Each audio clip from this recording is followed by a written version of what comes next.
السلام علیکم پیارے دوستو، کیسے ہیں آپ سب؟ امید ہے کہ آپ سب خیریت سے ہوں گے۔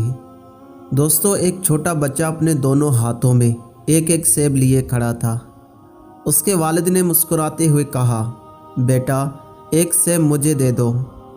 اتنا سنتے ہی اس بچے نے ایک سیب کو اپنے دانتوں سے کاٹ لیا۔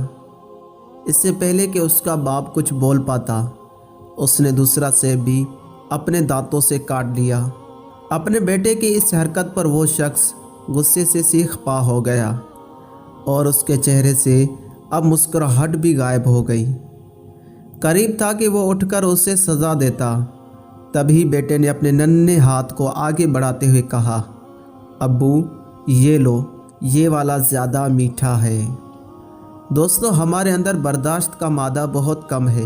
شاید اسی وجہ سے اکثر ہم پوری بات اور معاملات کو سمجھنے کی کوشش نہیں کرتے اور غلط فہمی کا شکار ہو جاتے ہیں۔